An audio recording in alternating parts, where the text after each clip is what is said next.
série de la soirée et surtout, Polo me dit fabuleux. Donc premier sujet de la soirée, Boston donc mène 3-0 dans sa série au premier tour des playoffs face à Brooklyn. C'est une énorme surprise. Il n'y a plus aucun doute. Personne n'imaginait que cette série soit aussi courte, que ce soit dans un sens ou dans l'autre. D'abord, je vais demander à toi, Axel, ce que tu penses de cette série. Est-ce que toi, tu fais partie des gens comme nous qui voyaient peut-être les Nets beaucoup trop beaux, parce qu'avec Erwan, on les voyait beaucoup trop beaux. Est-ce que tu es surpris du niveau dans le même temps des Celtics? Ce qui est clair, c'est que je m'attendais pas du tout à ce genre un 3-0 d'abord. C'est vrai que Boston, ils étaient super bien depuis le All-Star Break. Moi, c'est une équipe que j'ai toujours bien aimée. Maintenant, de là à penser qu'ils allaient gagner 3-0 et surtout de cette manière, en fait, avec KD qui a du mal. Je crois que c'est la première fois qu'on le voit comme ça. Je m'y attendais pas du tout. Maintenant, à voir le match de ce soir, s'ils vont vraiment give up ou si on va potentiellement avoir un match 5. Mais en tout cas, ouais, j'aurais plus tendance à dire chapeau à Boston et Ime Udoka, Jason Tatum et Jaylen Brown plutôt que tirer à boulet rouge sur Brooklyn. Mais bon, c'est clair qu'il y a des problèmes dans cette franchise, ouais, ça c'est clair. Je te pose la question comme ça, c'est peut-être un peu biaisé alors qu'il y a 3-0, mais est-ce que toi tu faisais partie de notre équipe? C'est-à-dire que Erwan voyait les Nets champions, moi je les voyais en finale. Donc trop beau, c'est ce que je disais. Est-ce que toi, avant cette série, tu avais l'impression que les Nets déjà pouvaient passer les Celtics? Oui, je pensais clairement qu'ils pouvaient passer. Après, je les voyais pas en finale. Je voyais plutôt Milwaukee en finale. Je pense pas ils n'étaient pas assez armés pour moi, Brooklyn, pour pouvoir y arriver. Mais je m'attendais pas à une telle déroute en fait. Ça c'est clair. Hein. Ça, c'est clair. Erwan, personne s'attendait à une telle déroute. Tu disais tout à l'heure que c'est quand même une surprise. Alors oui, c'est une surprise quand on l'imagine au début. La preuve, tu lui dis, on les a vus trop bons, on va pas revenir dessus.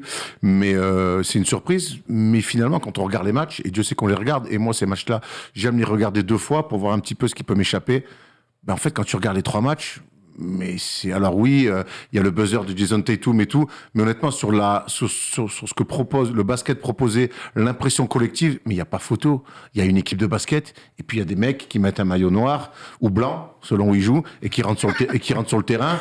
Et qui rentrent sur le terrain, puis t'as un coiffeur pour dames qui leur dit toi, tu rentres. Tu l'aimes bien, et puis t'en mets 5. Pour moi, on va rentrer dans le détail. Pour moi, les Nets, en fait, quand je vois toute leur saison régulière, ce qui s'est passé, alors il y a eu des problèmes que tu peux contrôler, d'autres que tu peux moins contrôler, mais les Nets en fait ne sont pas armés tactiquement, collectivement pour battre cette équipe de Boston, quoi. Vraiment, ils ont rien fait cette saison-là pour arriver préparés pour un tour de play-off. Je voulais dire un truc, Axel. Tu as tilté peut-être sur le fond de jeu des Nets, peut-être sur les doutes qu'on avait défensifs. Sur la taille qui manque, sur la cohésion d'équipe, parce que j'ai l'impression que c'est surtout ça qui nous saute à la gueule. Ouais, non, ils ont tellement de problèmes cette année qu'au final, il n'y a pas de secret hein, quand tu as autant de problèmes et de choses qui vont pas, de joueurs qui jouent pas, de blessures, de drama. Quand tu arrives en playoff, ça paye cash. Mais en vrai de vrai, le premier match, ils auraient dû le gagner. Clairement. Ouais. Et le deuxième, c'était deuxième, c'est quand KD et Karim marquent un tir en cumulé. Mais à la mi-temps, ils sont à plus 17. Avant la mi-temps, dans le deuxième quart, ils sont à plus 17, les Nets. Ouais, ils sont à plus 17, ouais. Donc en vrai, tu vas à Boston, le premier match, tu aurais dû le prendre, le deuxième, tu es à plus 17. Après, j'avoue, le troisième, là, celui-là, personne ne s'attendait à ce que ce soit aussi. Ils perdent de 6, je crois, mais comme l'a dit Erwan, dans la physionomie du match, il n'y avait pas. Il n'y avait pas photo. Ouais, donc, après, tu vois, ce qui est dur dans la lecture, c'est que, et c'est ça qui est ouf avec le sport, c'est que, oui, il y a une équipe qui est 10 fois mieux préparée, et sur la longueur, c'est la meilleure équipe, et c'est plutôt logique qu'ils passent. Maintenant, tu prends match par match comme tu viens de faire, l'écart, il n'est pas si énorme que ça. Le truc, c'est que quand il y a 2 équipes qui jouent chacune avec des qualités très différentes, la cohésion d'équipe, la défense de tous les instants, l'autre, on va se baser surtout sur du talent, en espérant que les seconds couteaux performent, parce que c'est exactement ce que proposent les Nets. Bah, encore heureux qu'il y ait l'équipe qui a mieux travaillé qui passe. Mais tu as quand même 3 matchs serrés. Donc 3 matchs serrés, ils vont se faire dézinguer. D'ailleurs, il y a un tweet qui vient de passer, je vais te le dire, Erwan, il y a 1 heure, mais donc ça tombe bien, parce qu'on a une émission NBA le soir. Apparemment, Steve Nash ne serait pas du tout menacé quand t'as une éviction, parce qu'il aura toujours la confiance des superstars. Donc, c'est aussi... soit il y a un truc qu'on ne voit pas, tu vois, dans leur relation, un truc qu'on ne décèle pas... soit ce qu'on voit, c'est la réalité, et je ne comprends pas comment on ne peut pas tirer sur Steve Nash. Je sais pas si je trouve que dans les médias américains, il se fasse tant que ça démonter, Moi, j'ai pas Bah, l'impression. après, c'est difficile aussi, je pense, parce que bah, t'as quand même Kyrie qui joue pas de l'année, qui fait quoi, 15 matchs? À peu près une vingtaine. Qui, ouais, ouais, même ouais. pas. qui fait, je veux qui fait dire, 15-20 matchs au compte-gouttes. Et t'as KD qui est blessé aussi 15-20 matchs. T'as James Harden qui s'en va. Ça fait quand même. Ça fait Ils peuvent pas beaucoup. gagner comme ça, en vrai. Ça fait Ben Simmons comme. qui joue pas Ben Simmons donc en fait, ça fait beaucoup pour taper juste sur Steve Nash, en fait. Sachant que l'an dernier, enfin, faut pas oublier que quand il joue contre nous, même avec James Harden qui se blesse le premier match, les 2 premiers matchs, il domine. Et après, c'est quand Kyrie se blesse que ça fait un peu la bascule. Et malgré ça, bah, comme les Américains disent souvent, ils sont à une pointure de chaussure de Kevin Durant de passer, quoi. Mais moi, Et au final, là, l'histoire, elle est. Tu vois, donc au final, ça tient à rien. Moi, je pense qu'il y a pas. Enfin, c'est une franchise qui a beaucoup de problèmes parce qu'on en entend beaucoup trop parler. Il y a trop de choses qui se passent. Mais ils restent quand même pas loin, en fait, puisqu'ils ont tellement de talent. Et même Steve Nash, enfin, quoi qu'on dise, je pense que c'est quand même un gars qui est smart. Après, c'est clair qu'il n'a pas du tout l'expérience du coaching puisqu'il vient d'arriver. Mais ouais, je pense que c'est plus le drama sur lequel il devrait se focus, qui devrait réussir à mieux contrôler. Et déjà, après, je pense qu'on verrait déjà une équipe totalement différente. Juste avant d'accueillir notre premier auditeur, Mathis, dans quelques instants, je te repose une question. L'année dernière, tu as joué contre eux. Mhm.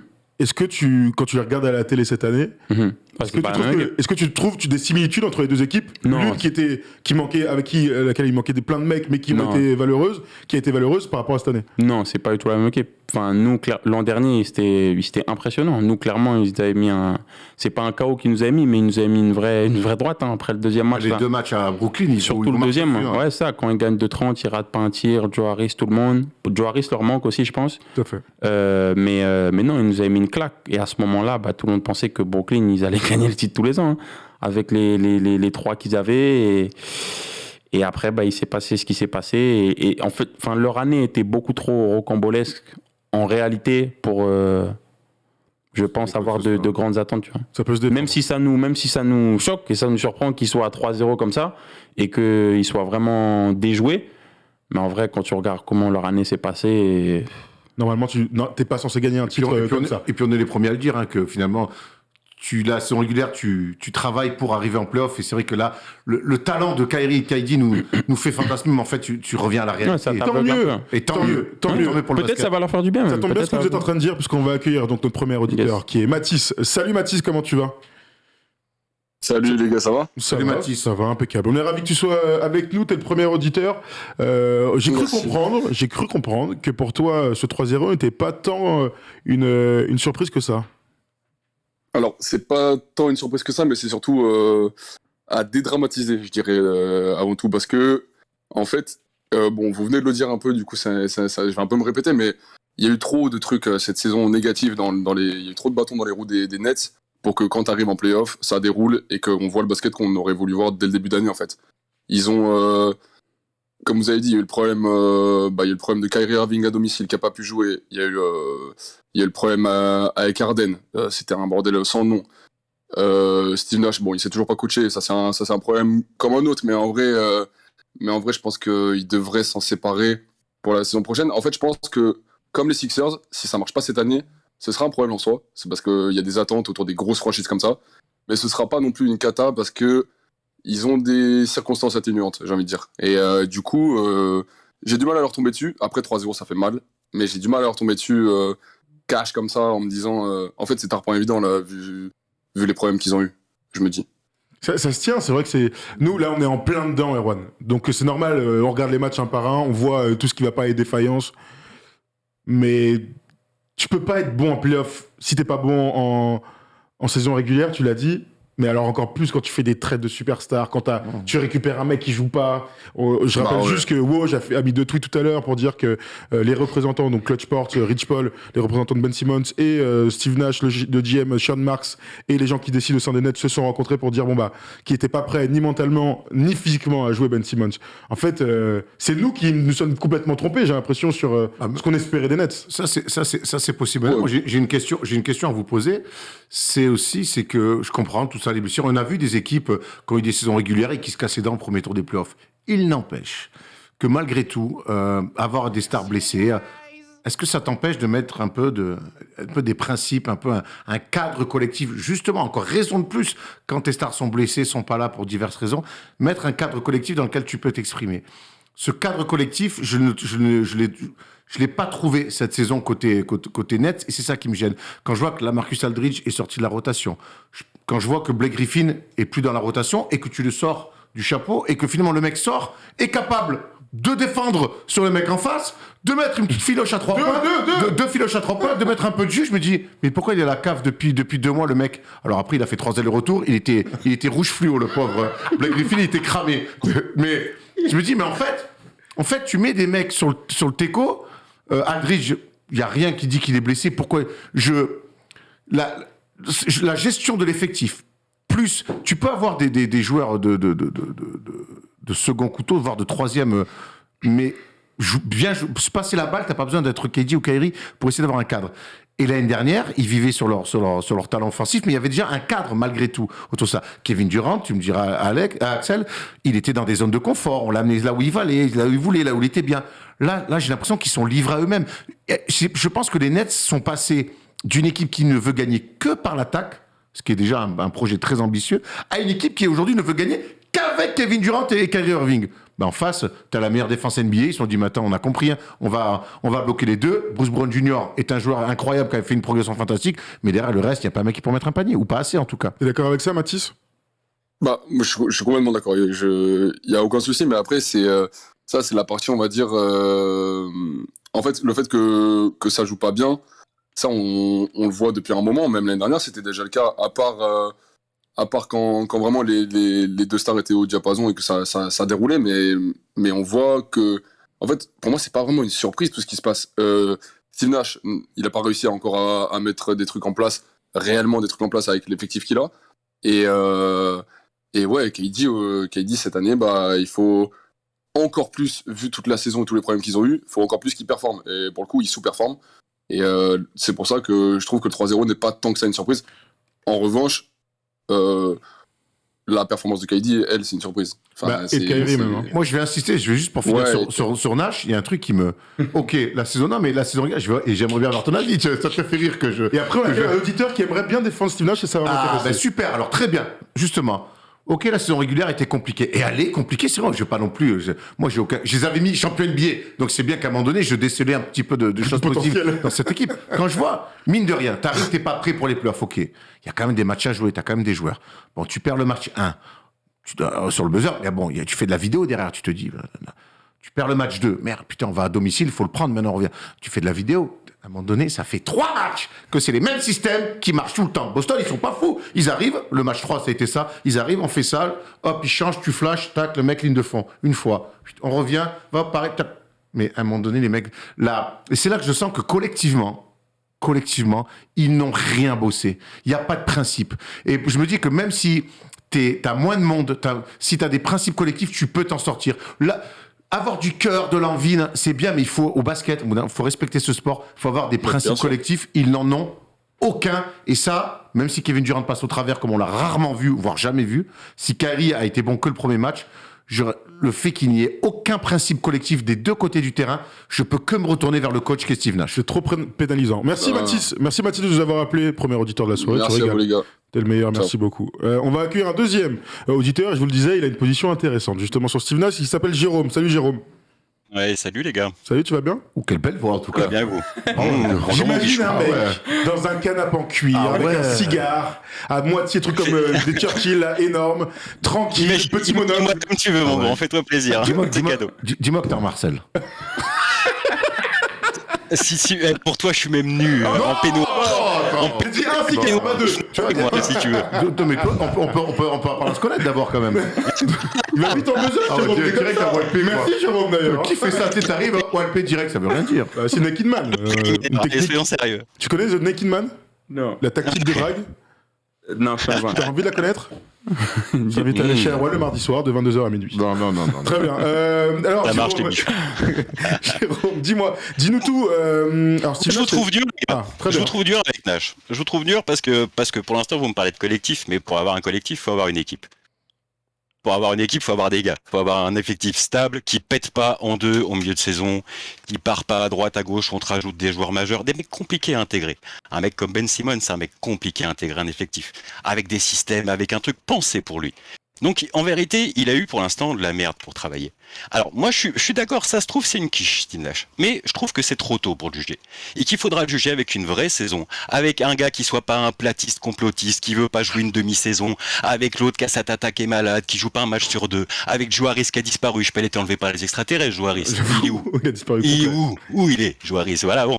Donc, en vrai, il a pas eu l'effectif pour bosser. Donc, attendons qu'il ait les trucs, les clés. Et après, on verra. Udoka, je rappelle. On le juge que sur cette série pour l'instant, Steve Nash. Udoka, en début de saison, j'ai entendu pique-pendre sur Udoka. Que c'était une merde qui allait faire 3 mois et que c'était... Ah, laissons un peu travailler les mecs. Laissons, donnons-leur un peu de temps et donnons-leur de quoi travailler. Il n'a pas la matière, l'effectif, il était zéro. Il était zéro. L'effectif, au début de saison, il vaut rien. Et là, il l'améliore un petit peu, mais avec des joueurs compliqués. Moi, je dirais... Je dirais, on va voir l'année prochaine. Voilà. C'est pas ça, après, je vous dis, on sera dur. Mais pour l'instant, attendons avant d'être dur. Attendons. En tout cas, ça rejoint un peu ce que vous dites dans le chat. J'ai posé une question là dans le sondage. Si sweep, la faute à qui? Plutôt les aléas de la saison, Steve Nash ou autre chose? 56% les aléas de la saison. On va parler de Boston ensuite. Mais alors, qu'est-ce que tu en penses, toi? Boston avant tout. Est-ce que d'après toi, après ce que tu as vu l'année dernière, cette année, avec tous les changements, on peut vraiment tirer à boulet rouge sur Steve Nash ou il faut lui laisser du temps, comme dit Jérôme? En fait, plus on débat, moi, plus ce que je pense, c'est que, en fait, ce qui surprend vraiment, en vrai, c'est même pas le 3-0, c'est plus, en fait, de voir KD comme ça, en fait. Je pense que c'est vraiment ça qui choque les gens. T'ajoutes à ça le feuilleton Ben Simmons, en plus, qui énerve. Et en fait, je pense que c'est pour ça qu'en gros, on tire vraiment à boulet rouge comme ça sur Brooklyn. Le fait qu'ils perdent 3-0, même c'est dur, au vu de la saison, au vu de tout ce qui s'est passé, je pense que ça peut s'expliquer. Mais voir leur état physique... Et voir en fait comment Boston ils sont 10 fois plus physiques et tu sens qu'ils ont plus envie et organisés.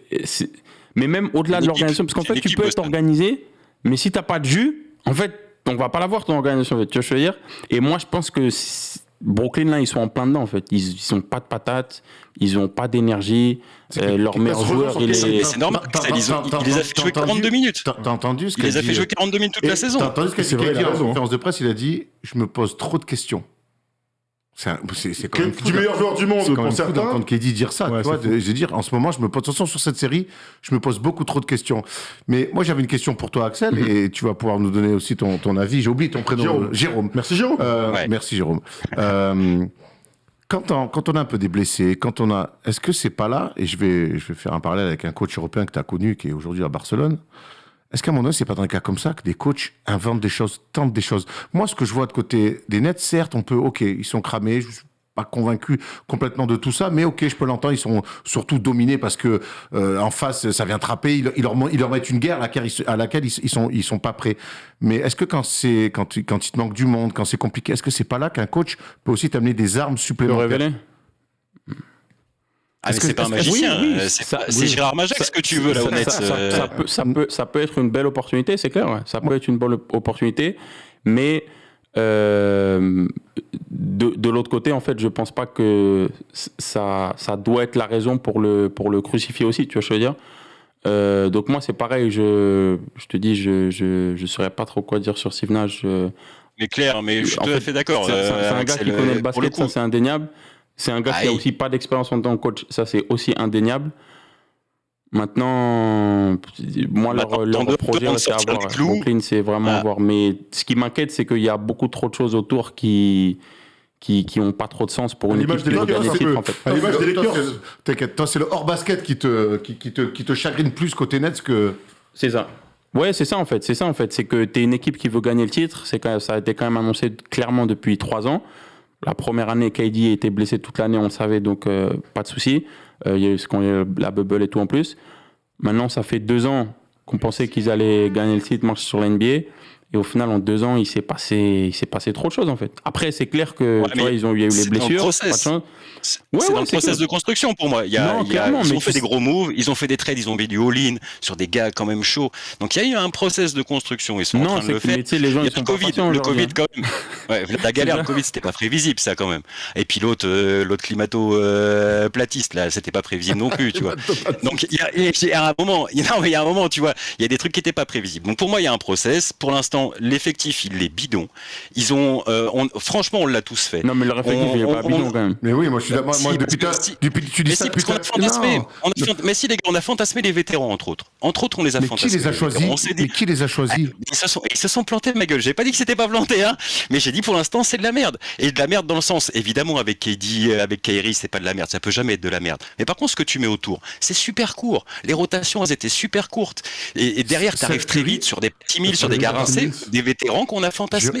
Jérôme, est-ce que juste Seth Curry, bon, c'est quand même un très bon joueur de basket. Il est arrivé. On va faire l'effectif. Je sais pas mon ordi sous. Patty Mills.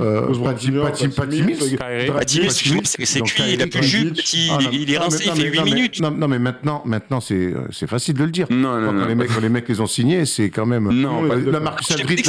Quand ils l'ont signé, je les aurais peut-être signés aussi. Non, mais la Marcus Aldridge, qui donc l'année dernière a un problème de cœur, qui finalement, heureusement, revient, on le re-signe. Je sais pas pourquoi ce mec-là, aujourd'hui, peut même pas donner 15 minutes. Blake Griffin, il est mis sur le teco, alors qu'apparemment, il peut donner des minutes. On l'a vu, en tout cas, exemplaire et en tout cas avec de l'envie.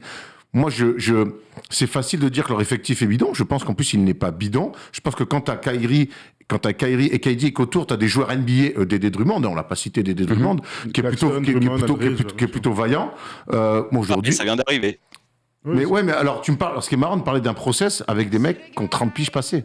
Le process, les gars, c'est... non, ça, je suis d'accord avec toi, ils ont pas beaucoup de temps. La fenêtre, elle est courte. De toute façon, NBA, c'est toujours des fenêtres courtes. Moi, il y a un move. Ils sont encore, pour moi, dans l'étape de construction. Et si l'année prochaine, ils se plantent, putain, alors là, on peut sortir les clous, tu vois. Là, je trouve que c'est un peu tôt. Moi, je vais ranger ma caisse à outils, alors. Vas-y, Axel. Non, je dis, moi, il y a un move. Bon, je sais qu'il n'aurait pas forcément changé la série. Mais j'ai pas compris pourquoi ils ont coupé James Johnson avant les playoffs, juste avant les playoffs. Et ouais, là, je vois son nom aussi, mais ouais, Cam Thomas, tu vois, qui a joué dans des situations comme ça, tu vois, où tu vois qu'offensivement, c'est difficile. Lui, c'est un très, très fort scoreur. Et tu vois, peut-être ça peut être un truc à essayer. Complet, hein. Ouais, sortie de banc, amener de l'énergie, un peu de punch. En plus, un mec qui est difficilement scoutable, parce que pour le coup, les mecs de Boston, ils l'attendent moins et il n'a pas joué énormément, mais sinon, ouais, je dirais pas que leur effectif est bidon quand même. Non, en tout cas, ce qui est sûr, c'est moins que... mal organisé, mais... Ce qui est sûr, en tout cas, sans aucun doute, pour clôturer ça et aller sur Boston, ils ont des joueurs qui ont besoin de système pour exister. Patty Mills, sans système, ne peut pas jouer au basket à ce niveau-là.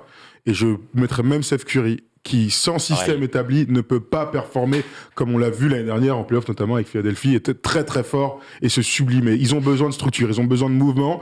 C'est des joueurs qui auraient été parfaits chez les Warriors. Qu'est-ce qu'ils sont à l'arrêt, malheureusement, ils sont tous à l'arrêt et le système ne permet pas à tous ces gars d'exploiter leur qualité. On peut regretter que KD ne soit pas à son niveau, parce que si KD faisait du KD, moi je pense qu'ils auraient pris un des 3 matchs. Enfin bref.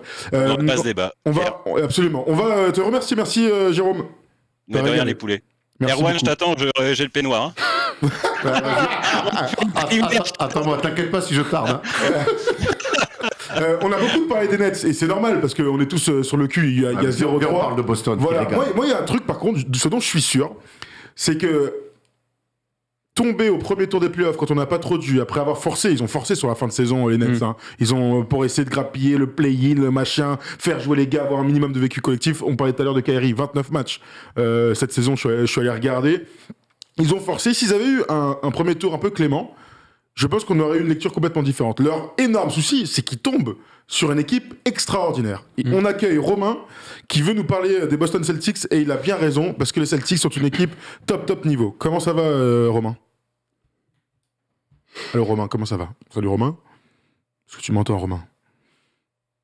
Il est là, mon Romain. Est-ce que t'es là, Romain ? Rominou ! Bon, du coup, le temps que Romain arrive, moi j'ai une question, mais là ils prennent Boston, c'est vrai que ils prennent les deuxièmes. Quand tu finis 7e, en général, tu prends une bonne équipe. Mais allez, à part Chicago, finalement, quand on voit le niveau des Nets en playoff, quelle équipe on aurait pu dire il les tape. Ah bah, je dis pas l'étape, mais en revanche, Toronto. ça aurait été beaucoup moins dur contre Philly, par exemple. Pas forcément Philly, ça aurait été top. complètement Ça aurait été différent, top. parce que le problème de cette équipe Ça aurait été de top. Boston, et ça marche pour Miami, c'est que ça joue trop dur. Il y a d'autres équipes qui te permettent de te mettre en rythme. Il y a des équipes, il n'y a pas les défenseurs, il n'y a pas la hargne, il n'y a pas la cohésion, il n'y a pas ça. Ça veut pas dire que les Nets battent Philly, hein, je dis pas du tout ça. Je trouve que Embiid Ça aurait été une belle série, ça aurait été cool. Hein. Mais le problème, c'est qu'ils tombent. tombent, et je mets Miami, et je mets ces deux équipes, allez, je mets les Bucks aussi, parce qu'on les a vus se réveiller physiquement, ils démontent l'équipe des Nets. Ils auraient démonté l'équipe des Nets. Donc t'es jamais dans le... Allez, le confort, c'est pas le bon moment. En tout cas, t'as jamais cette seconde qui te permet de souffler un coup. Ils sont tout le temps en apnée. Ils sont tout le temps comme ça. Et c'est vers là que je vais vous amener sur les Celtics. C'est que je ne pense pas qu'on ait vu... moi, je pense pas avoir sous-évalué les Celtics. Tu vois, au global. J'ai vu toute la saison en 2022. Ils ont été très forts. Ce que j'ai sous-évalué, je crois, c'est la profondeur, la cohésion, la hiérarchie qu'ils ont réussi à trouver et le fait que... Même si leurs stars ne sont pas toujours au top, malgré les 39 points de Tatum là, au dernier match, collectivement, ils arrivent à faire des matchs archi complets. Ils n'ont pas de temps faible, ils n'ont pas de temps mort, ils n'ont pas de... Et ça, moi, je pensais que les Nets étaient capables, tu vois, d'aller les punir sur plus de temps faible dans les matchs. Moi, je suis surpris quand même de la métamorphose de certains. Je suis surpris que Jason Tatum soit en si peu de... C'était un énorme attaquant, avec des choix de tir un peu compliqués. Des fois, on se disait, va falloir progresser dans le choix de tir défensivement. Il va falloir être capable de voir si tu es capable d'aller à la maillotche. Aujourd'hui, c'est un two-way player, au même titre qu'on peut considérer un Kawhi Leonard ou un Paul George two-way player. Je dis pas qu'il est meilleur défenseur Kawhi. Jimmy Butler, Mais ouais, les vrais gars, mais quoi. aujourd'hui, je le vois mettre ses pelés défensifs. Je fais waouh. Ça, c'est pour les superstars. Jalen Brown, on sait que c'était un top défenseur. Quand je vois Grant Williams. Moi, Grant Williams, que j'ai toujours trouvé quand même Limité, un joueur quoi. très moyen. T'as toujours dit que Gershon, tu le trouvais meilleur, par exemple. je me souviens, voilà, je disais Gershon Yabouzélé, pour moi, il a 3 Grant Williams dans chaque jambe. Bon, là, je le dis plus, je te le dis. Hein. Là, quand je vois la série de Grant Williams, mais ce qu'il est capable de faire, La confiance en défensivement, attaque, puis de mettre dedans, ouais. le jeu sans ballon. Alors attention, oui, il va pas prendre des pics et faire des passes dans le dos, mais c'est pas ce qu'on lui demande. Quand je vois ce que ce mec-là est capable de faire, et quand je vois ce que cette équipe-là, bon, Marcus Smart, c'est...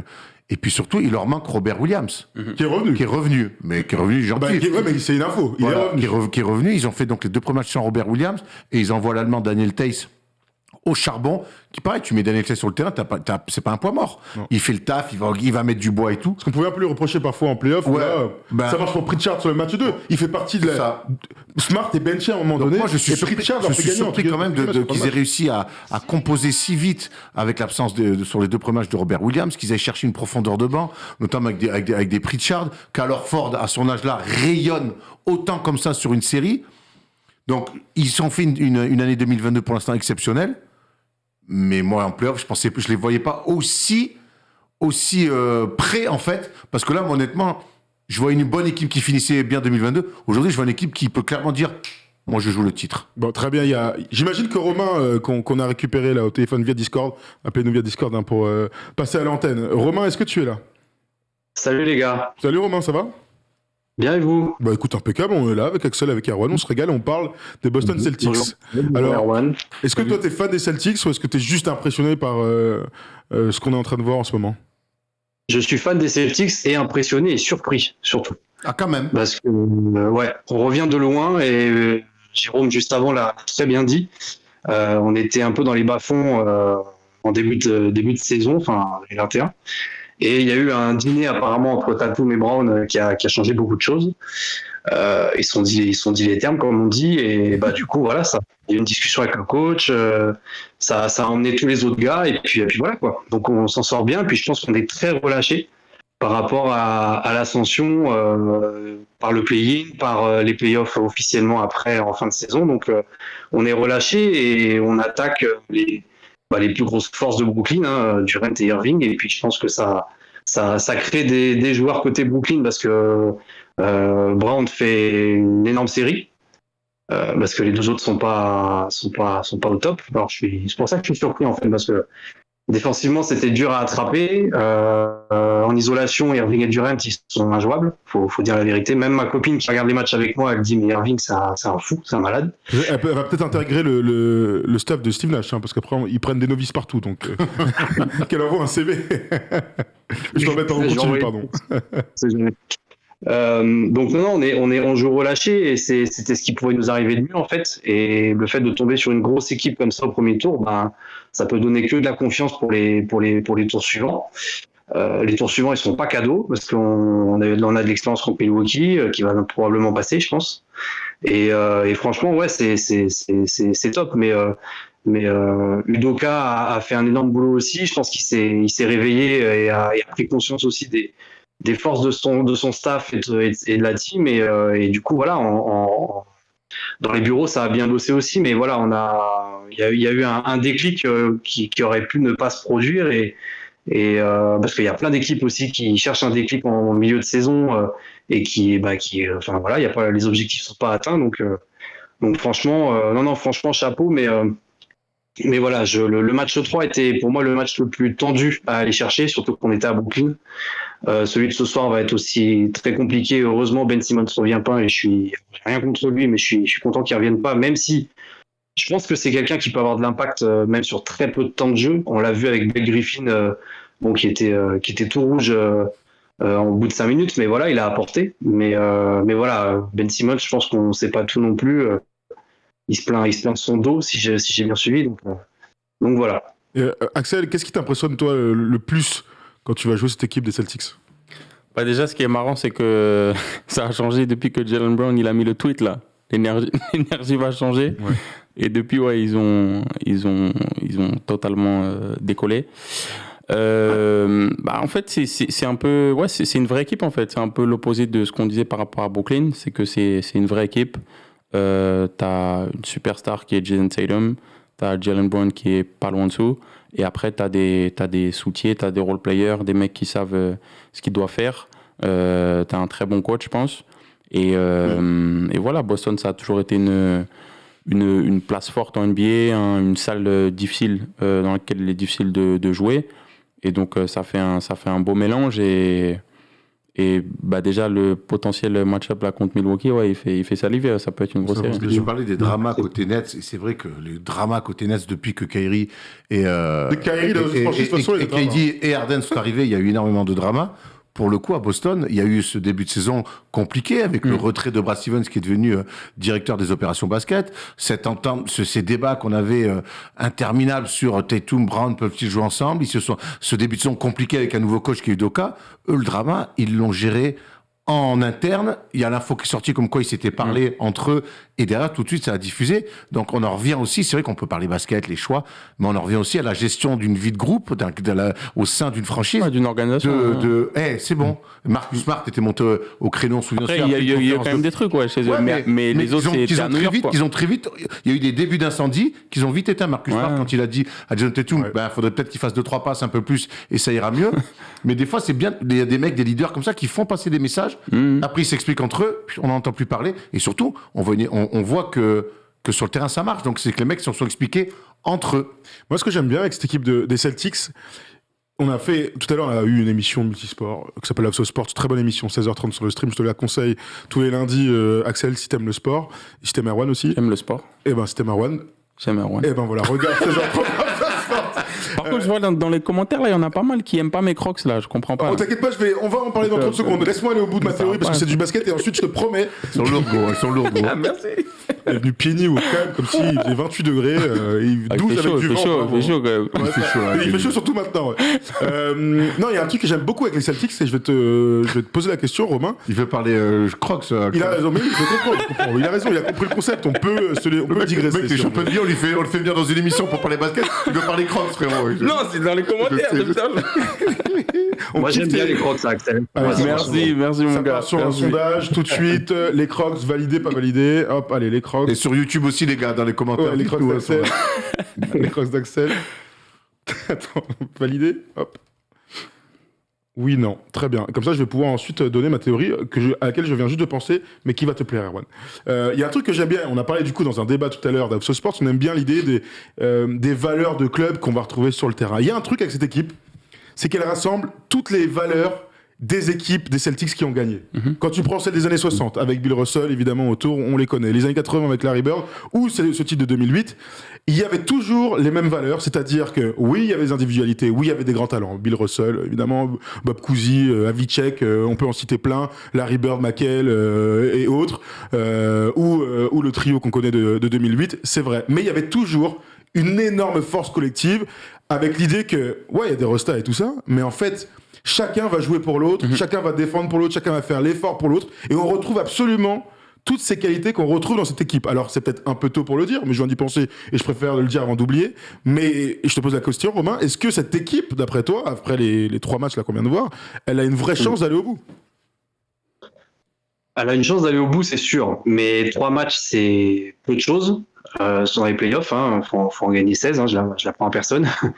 Mais oui, là, elle a surpris Brooklyn d'entrée. Alors Ford a retrouvé ses cannes de 20 ans. Il défend comme un fou, et j'ai rarement vu ça dans les années précédentes. Après, ce que tu disais historiquement, dans toutes les époques des Celtics depuis les années 60, il y a une différence notable que je trouve, moi, surtout par rapport au titre de 2008.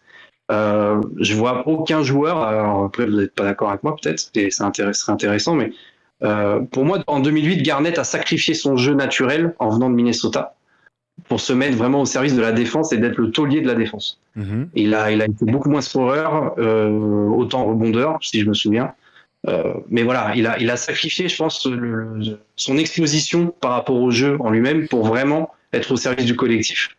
Et pour moi, cette année, tout le monde contribue et laisse la place aux joueurs qui sont chauds pour justement se caler vraiment au service du collectif. Donc oui, il y a cette âme des Celtics qui existe toujours, mais avec, je trouve, une démonstration différente.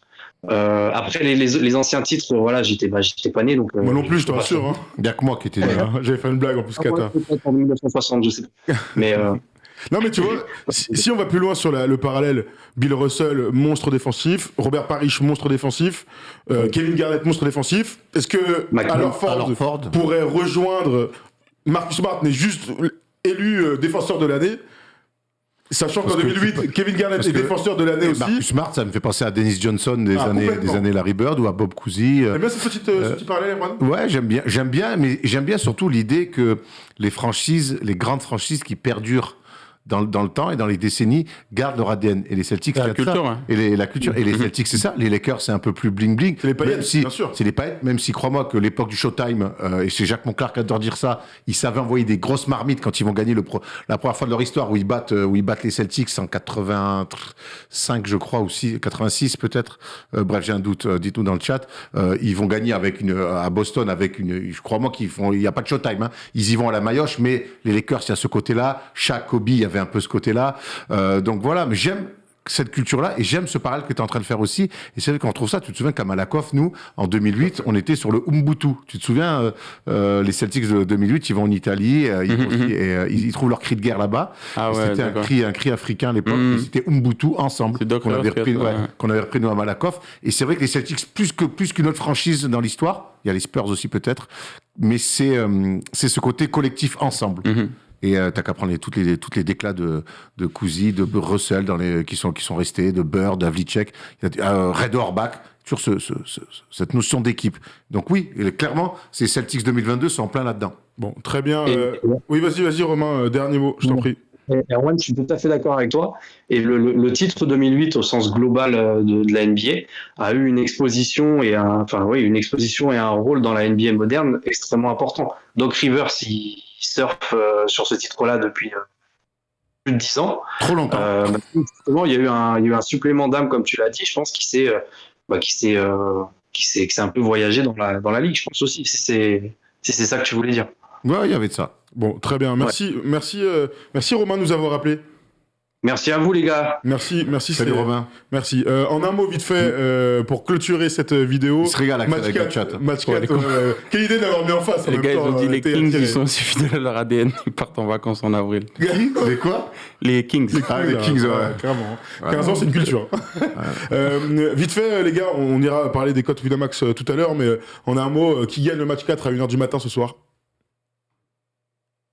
Brooklyn. Brooklyn qui ne finit pas Fanny. Erwan ? Boston. Enfin, Sweep pour Ewan. j'espère Brooklyn, mais si je devais parier ma maison, je mettrais Boston. Mais j'espère Brooklyn. Intéressant. Mais écoute, on en Non, parlera. il ne faut surtout pas parier sa maison. Hein. Non, je le déconseille fortement. On déconseille fortement. On interdit même. On interdit. On parie pas une maison. Pas maison. Non, non. Pas maison. 10 euros, bien. Maison, pas bien. Voilà. Exactement. Pas bien, bien et encore. Faut faire passer des messages simples. Message, maison, pas bien. 10 euros. Pourquoi pas? Bon, très bien. Très bien, les amis. Voilà comment se clôture cette première vidéo. Si tu es sur YouTube, parce qu'on l'a mis sur YouTube ou pas, on est en train de réfléchir. Elle était quand même bien cette vidéo, faut qu'on la Elle mette. était non très bien, bah oui. Alors, Eh, voilà, tu sais quoi, voilà, même s'il y a un suivi, on est comme ça. Vas-y. On régale nos gars, écoute, hein, très bien. Bon, voilà.